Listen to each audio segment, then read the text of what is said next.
Por exemplo, quando você quer parar para ler um livro, aí você vai ler e, no entanto, o seu aspecto emocional diz, mas eu queria sair, eu queria brincar, ou o seu corpo físico diz, olha, mas eu queria dormir, eu queria comer, e aí você não consegue nem concentração, ler, né? Nem consegue ler, nem consegue sair e nem consegue descansar. Então, a filosofia te ensina como harmonizar isso.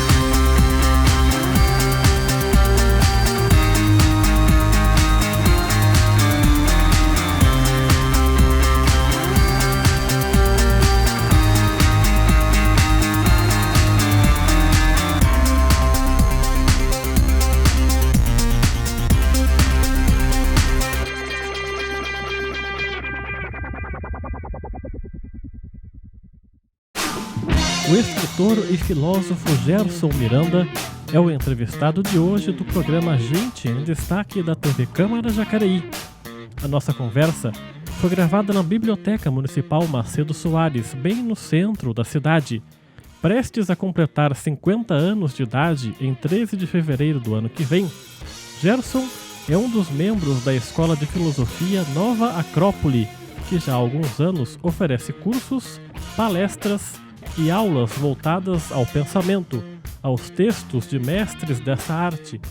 O nosso bate-papo, além de falarmos sobre essa trajetória, desde as suas origens e a cidade natal, conterá também as opiniões e as análises de Gerson sobre temas da atualidade sob o olhar da filosofia. Se você tem a necessidade de compreender o mundo em que vivemos, assista a este programa.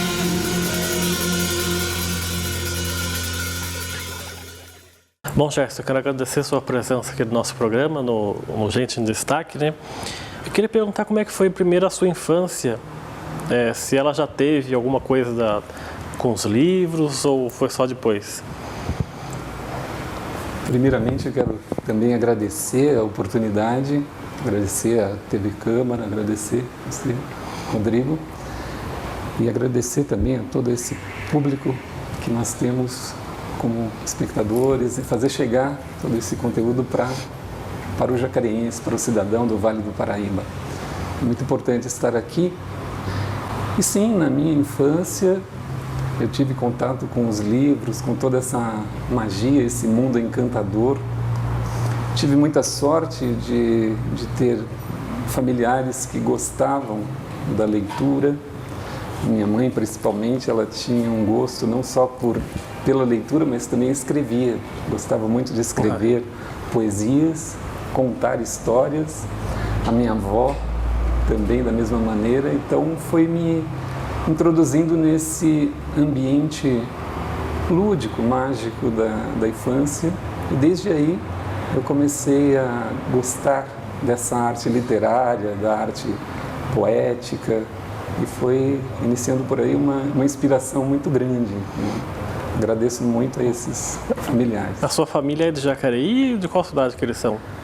Meus familiares vieram de Minas até São Paulo. Vieram do norte de Minas, da cidade de Curvelo.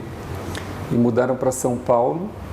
Foi quando eu nasci. Eu sou paulistano e vivo agora em Jacareí há mais de 15 anos. A cidade me adotou e eu também. Então foi uma aproximação, um carinho mútuo. Principalmente porque Jacareí é a Atenas paulista. É conhecida.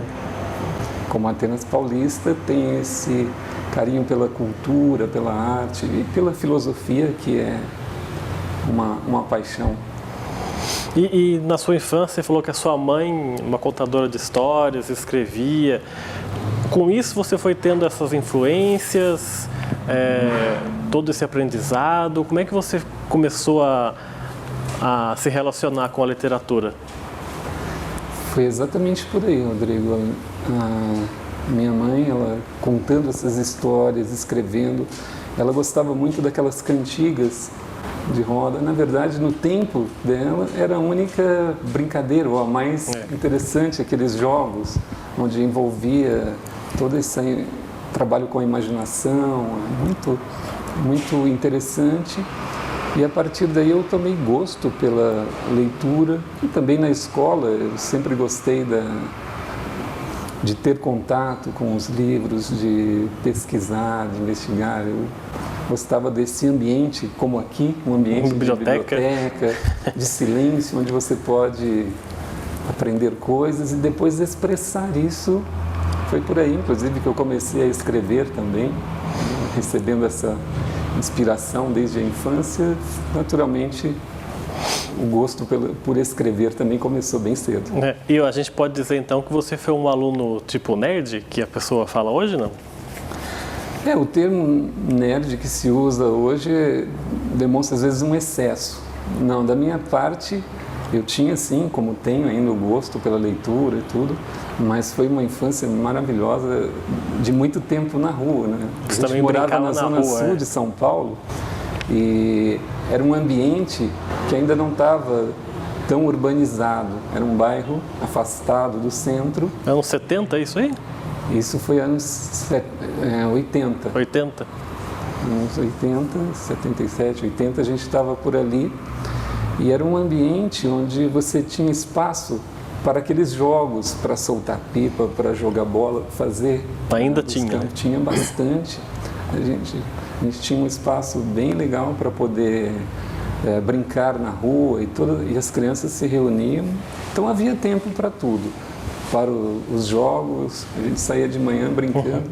E era interessante também porque morávamos numa casa... eu sou o sétimo de uma família de sete filhos. Eu sou o caçula dos 7.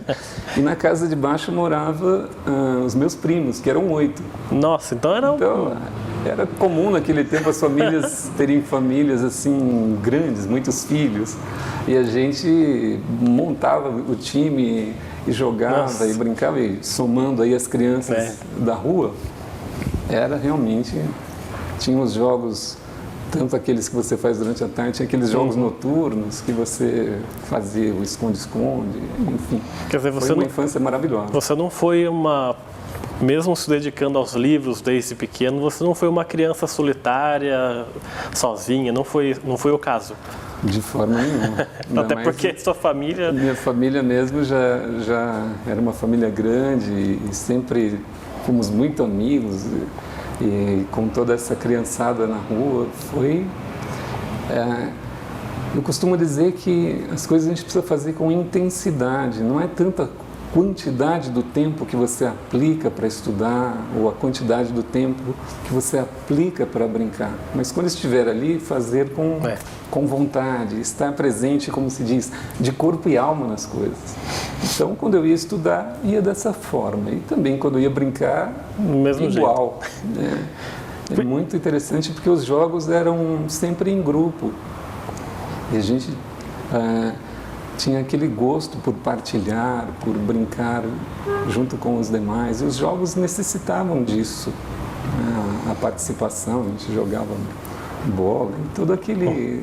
um bolinho de gude, figurinha, peão, todos esses jogos foram excelentes para mim.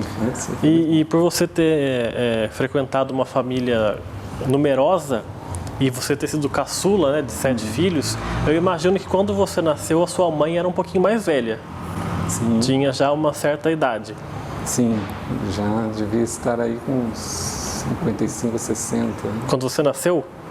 60.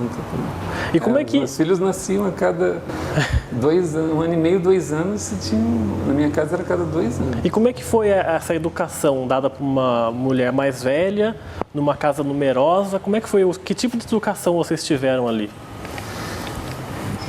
A visão que eu tenho, a lembrança que eu tenho disso é maravilhoso, Rodrigo, porque minha mãe foi uma grande guerreira, uma batalhadora.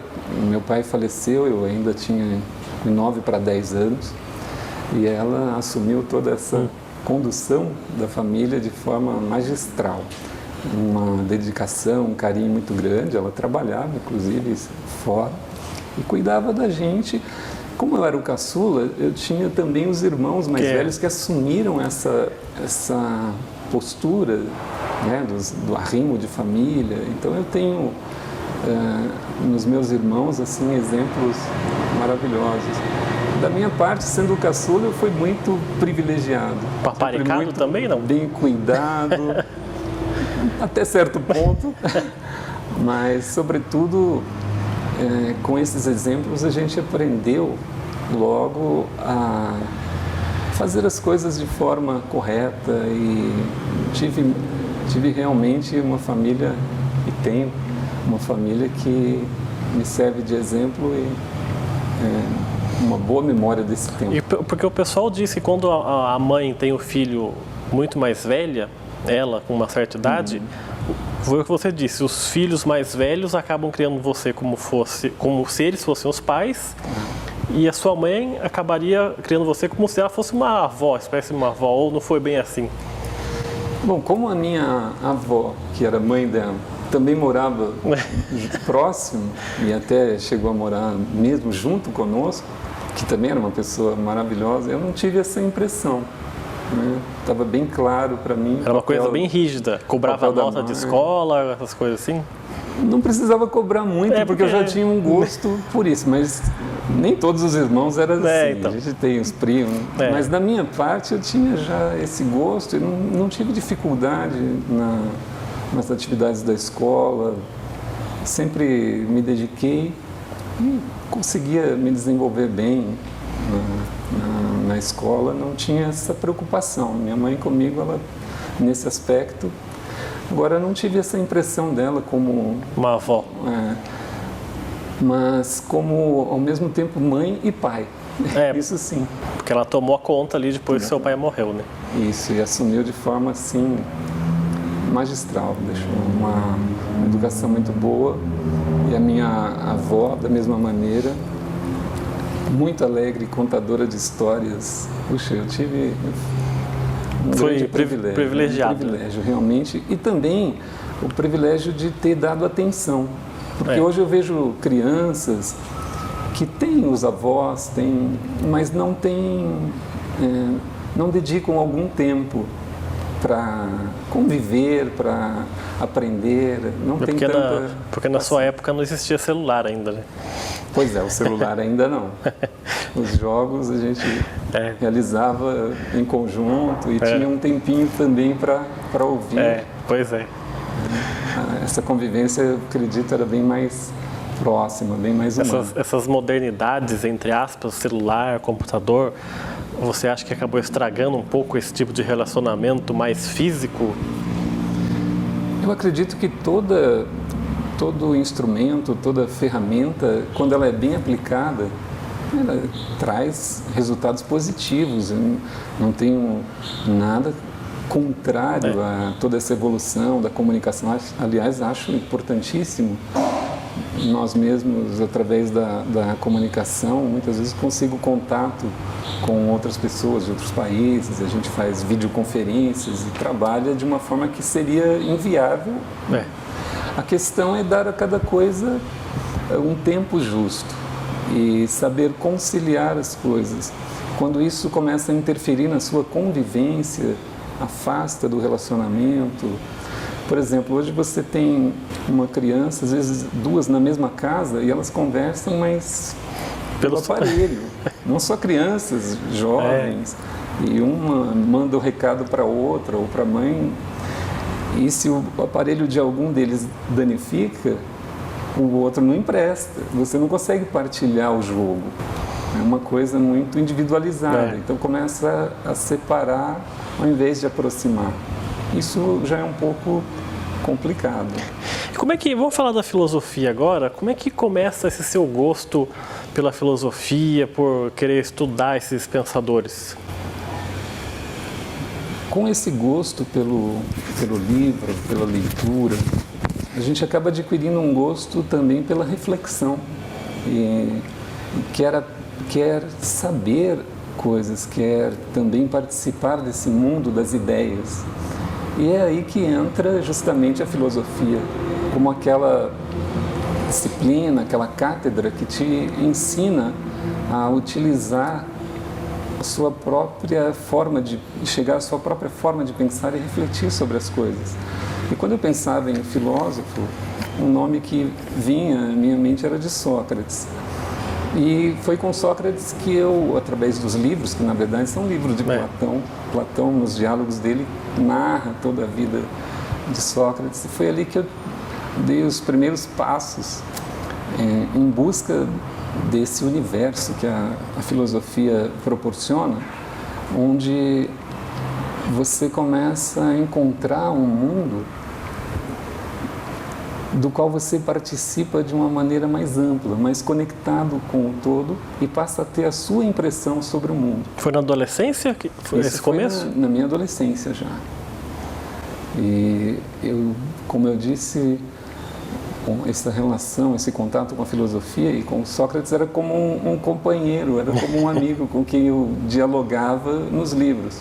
De fato, não era muito comum naquele tempo que não encontrava outros jovens para falar desse tema específico. E por isso, logo quando eu conheci uma escola de filosofia, foi onde isso se intensificou. Mas durante toda a minha adolescência, juventude, eu já gostava da filosofia. Mas você é formado em filosofia hoje, mas a primeira faculdade sua foi administração de empresas, né? Exato. Eu me formei em administração de empresas, em recursos humanos, e isso pela Universidade do Vale do Paraíba, na Univap. E antes eu fiz o curso técnico também de contabilidade. Trabalhei muito tempo em contabilidade, administração, trabalhei em empresas multinacionais, até depois, quando eu encontrei a Nova Acrópole, foi onde eu ingressei no estudo da filosofia de forma mais aprofundada, vamos dizer assim. Até então era um estudo autodidata, podemos dizer. Você consegue resolver seus problemas particulares, suas dúvidas, com a filosofia que você lê? E um grande problema das organizações hoje é isso, porque os funcionários ficam, as pessoas trabalhando e parece que está presente, mas não está... Está disperso, né? Exato, está muito desfocado, está muito desconcentrado.